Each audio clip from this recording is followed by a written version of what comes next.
Houston Cougars head coach Kelvin Sampson talked a little bit about everything, and specifically when it came to that zone. Again, one of the reasons for that adjustment had to do with being unable to keep Kendrick Davis off the free throw line, and really, again, going back to the familiarity that the two teams have with each other and their strengths. Yeah, KD was 6 for 18 from the floor, 11 for 12 from the free throw line. Memphis overall shot the ball well from the foul line, and the Cougs didn't. So that's another quirk of the game. And I had to look it up, but Chandler Lawson was 2 for 3 from 3.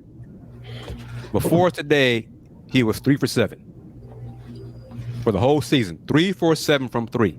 He made 1 in 3 different games. So he had not made more than 1 3 in a game until today. So just one of those rivalries bring out, strange things happen in rivalry games. And I saw it. I don't know if it's accurate or not, but this was the Tigers' first sellout at home this season. Mm-hmm. It was a legit sellout. Well, that means they came to see the Cougs play too. So you're welcome.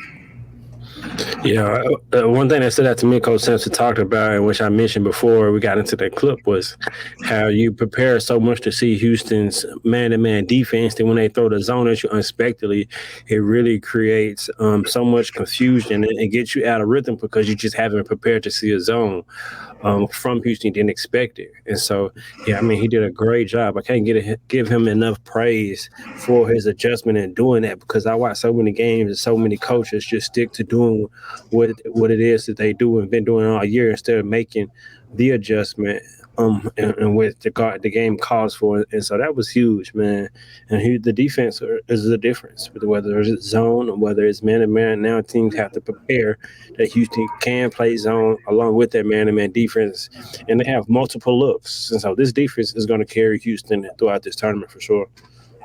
And I just wanted to put on the screen for everybody. Thank you, Edison Joe, for the compliments on our show. And Dan, I want you to see it. Andy, you guys see it as well. We appreciate everybody. I mean, this we hit a high at one point with most live viewers doing the show. So thank you very much for supporting Let's Rage Cougs.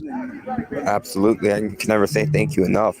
What I was going to say, and Dan, to add on to your comment about, it just adds an extra layer to Houston's versatility on defense. And we always knew from really a personnel perspective with how multifaceted that all the players are individually. Well, now this just adds another layer to that versatility, because it's not just man.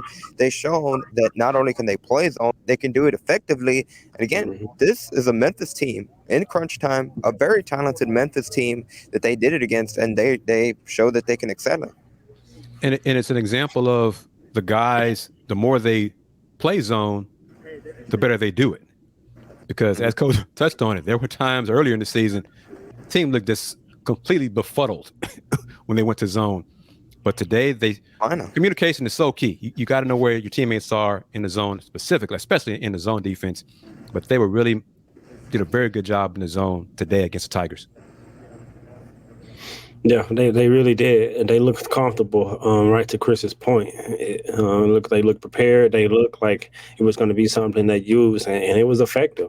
I think Memphis' zone was kind of effective. Houston have seen quite a bit of zone, and I think going forward, whether it's in the American tournament or the NCAA tournament, if Houston has a game where all guards are hitting the zone, whether it be like all three guards, whether it be some of the guards off the bench as well, I think teams will look to play more zone to kind of slow the game down, because Houston is such a threat when they're playing fast and playing in transition, because they have multiple ball handlers, multiple three-point shooters, and even Jared is the X factor because he can create, and he's such an elite mid-range scorer.